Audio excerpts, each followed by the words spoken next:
എടാ വാ വാ വാ എടാ ഒരു സാധനം കിട്ടിയിട്ടുണ്ട്, അടിപൊളി സാധനം. എടാ കൂട്ടുകാരെ, ഇന്നലെ ശക്തമായ മഴയും കാറ്റുമായിരുന്നു. അല്ല അടിപൊളി മാങ്ങാപ്പഴം രാവിലെ പറക്കിയിട്ടുണ്ട്. നമ്മുടെ മാങ്ങാപ്പഴം, നാടൻ മാങ്ങാപ്പഴം, അടിപൊളി മാങ്ങാപ്പഴം. കൂട്ടുകാരെ വെള്ളത്തിട്ട് കഴുകിയാണ് ശക്തമായ മഴയിലുണ്ടല്ലോ, ഇതിലെന്ത് മാങ്ങാപ്പഴം വേണമെന്നറിയോ? നാടൻ മാങ്ങാപ്പഴമാണ്. അവനെ കഴുക.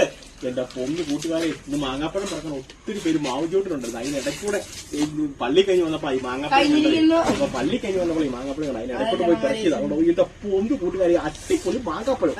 എന്റെ പൊന്ന് കൂട്ടുകാരെ, ഇപ്പൊ മാമ്പഴത്തിന്റെ സീസണാണ് ചേട്ടന്മാർ ചേച്ചി പോലെ. പുളിയുണ്ട് എന്തായാലും മാമ്പഴം അല്ല, ഇവനെ മാമ്പഴ പുളിശ്ശേരി വെക്കണം, മാമ്പഴ പുളിശ്ശേരി വെക്കണം. എല്ലാം പുളി പരുത്തിൽ നിന്നത്തെ കാറ്റിന് വീണ. അപ്പം മാങ്ങാപ്പഴമൊക്കെ ആണെങ്കിലും നിങ്ങൾ നഷ്ടപ്പെടുത്തി കൂടുതൽ കളയരുത്. നാടൻ മാങ്ങാപ്പഴമൊക്കെ എവിടെ കണ്ടാലും കഴിച്ചോണം, എവിടെ കണ്ടാലും കഴിച്ചോണം. ഇതുകൊണ്ട് കുഞ്ഞു മാങ്ങയാണ്, നല്ല അടിപൊളിയാണ്. കഴിച്ചു.